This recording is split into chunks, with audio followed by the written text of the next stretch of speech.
Good afternoon, Dr. Jones, servicemen, and fellow classmates. My name is Robert Kearns. Did you know that as of 2017, there was almost 9 million registered motorcyclists in the United States?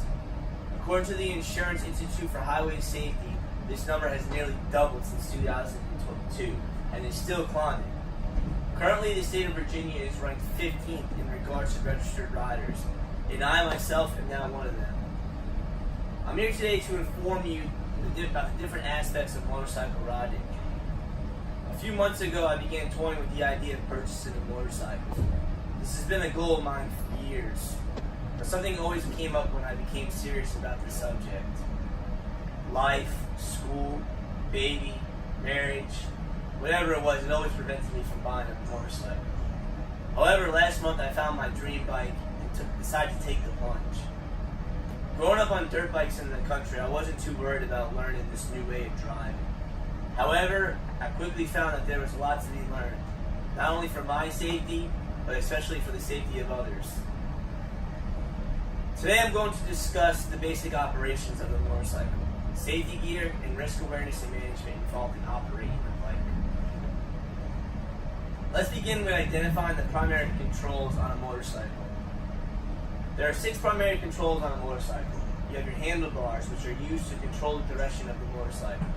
You have your throttle, which is located on your on the right side of the handlebars, which you rotate to operate to use for speed. You have your clutch lever, which is located on your left side of the handlebars, which you squeeze in and out every time you shift. The clutch mechanism connects power from the engine to the rear tire, allowing the bike to move. You have your front brake lever, which is on your on the right-hand side of the handlebars in front of the throttle. You want to squeeze effectively to optimize braking, and you might have to adjust with speed. You have your gear shift lever, which is located by your left footrest. You want to operate by either pressing down or up from shifting from gear to gear. It allows you to use different speeds of the motorcycle. You have your rear brake pedal, which is in front of the right footrest. You operate with your right foot. When I went to school via the Navy, they explained to me that you want to use both the right front brake and the rear brake at the same time to optimize braking power. You also have indicators and equipment. Indicators are on the bike that displays information, and equipment allows you to communicate with other drivers on the road, both motorcyclists and car drivers. You have your high and low beams.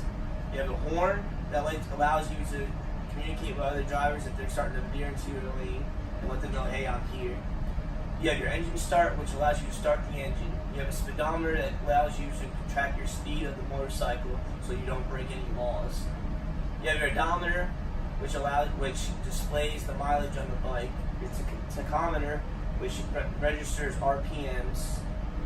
You have your indicator lights, which are your turn signals. You have your motorcycle lights, your mirrors, and your side stand. Next, we will discuss the basic operation of the motorcycle. According to the Motorcycle Safety Foundation's Rider Course Handbook, the engine start routine is vital in operation of this type of vehicle. The process is known as the find seat. Your fuel supply valve must be on. You must turn the ignition switch to an on position. Make sure the bike is in neutral. A green light will appear on your equipment, and you will be able to roll the bike freely. If your bike has a clutch or a choke, you want to operate the choke, especially when it's cold. You want to set choke or squeeze clutch, whichever applies to your type of motorcycle that you have, and start the bike. A good riding posture is also very necessary to have complete control over the motorcycle. Good posture means back straight, head up, feet on footrest, elbows and knees in a proper grip on the handlebars. Posture is extra important when making turns, since changing direction requires you to turn the handlebars or counter steer. So sometimes when you're turning, you might have to lean the other way to make sure the bike doesn't dump over, especially around sharp turns. Shifting gears requires 3 basic steps: rolling off the throttle, lifting or pressing down on the shift lever, depending if you're shifting up or down, and easing out on the clutch. When braking, make sure that you are in first gear. Handlebars are centered and in control of the clutch. Finally, it's important that there's many risks that you encounter when riding that you may not come across when driving in a car every day or a truck. Due to all these risks, make sure the bike is properly maintained and proper safety gear is necessary when operating a motorcycle. According to the DMV in Virginia, in a crash, the most important factor for reducing injury to a motorcyclist is personal protection. The proper riding gear is a helmet, eye protection, a leather jacket and leather trousers, or I prefer a long sleeve shirt to prevent road rash, leather boots above the ankle, and leather gloves. And wear something reflective so people can see you. Because head injury is the primary cause of death for riders, a proper helmet reduces the risk of brain and neck injury. Eye and face gear protect the rider from dirt and debris that may fly up while riding.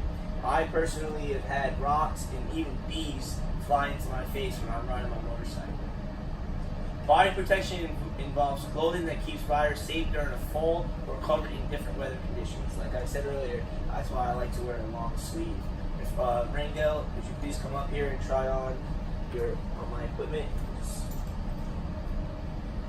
have your helmet here. When you're wearing your helmet, you want to make sure the helmet is snug and not loose. So God forbid, if you were ever to fall off, it would stay on your head and prevent any neck or brain injury. You also have your eye protection here, which you would wear to prevent from rocks or gravel or you want to take these off first and try that on. Any stones or even insects from flying. Buckle this up. From flying up into your eyes, preventing you to keep your eyes. You want to keep your eyes on the road at all times. If you have insects or debris flying up, you'll get distracted and can lead to a fatal crash. And leather gloves. Let me help you out. There it is. Take this. Sorry.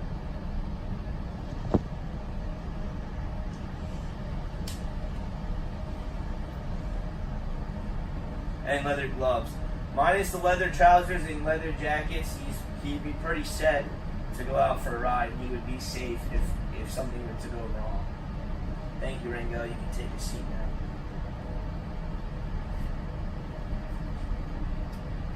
Is there any questions? How long have you been riding? I've been riding, like I said, I've been riding dirt bikes my entire life. I grew up riding dirt bikes and four-wheelers. I would say I bought a motorcycle without ever riding it before. I found one, I just bought it. The Navy sent me to a school to learn, so I've been riding about 2 to 3 months, and I love it. So how proficient are you? I'm pretty. When I first started out, I was a little timid. I stayed to local roads. I didn't go on the highways. I'm pretty confident in my riding ability now. I'm pretty confident. Does riding a motorcycle ever make you nervous? I wouldn't say, like I said in the beginning, I was a little bit nervous. That's why I stayed on local roads, because it was something new to me. And the only thing that really makes me nervous is other car drivers. A lot of people don't pay attention. I mean, I'm sure we're all guilty of it. We text and drive, we get distracted easily. It's very hard there's a lot of blind spots when riding a motorcycle. They don't see you a lot of the time. And there's a saying that says loud pipes save lives. It's because it's true. Some of the times, you guys as car drivers will hear us before you see us. So that's the only time I'm ever really nervous is when I see someone texting and driving on the road. I try to stay far away as possible as them. Does anybody have any other questions? Do you feel as if the Navy school helped prepare you better for the roads? The Navy school definitely helped me prepare me for the roads. The Navy school taught me the basic operations, safety. It also helped me get my license as well. To become a better driver, and they taught me different techniques of how to properly turn, how to counter your weight when you turn, how to shift, how to use the clutch. So yeah, I would say that the Navy school definitely helped me out a lot. Does anyone else have any questions? Okay. If you're interested in becoming a motorcyclist, there's many factors that you must consider before committing. It is important to recognize the different controls on the motorcycle and how they affect your riding. the correct operation of the motorcycle, and the proper safety gear to protect yourself from any danger. I am glad I committed to this new hobby and becoming a motorcycle rider and thoroughly enjoy the experience. I appreciate your interest in this topic and your thoughtful questions. Thank you.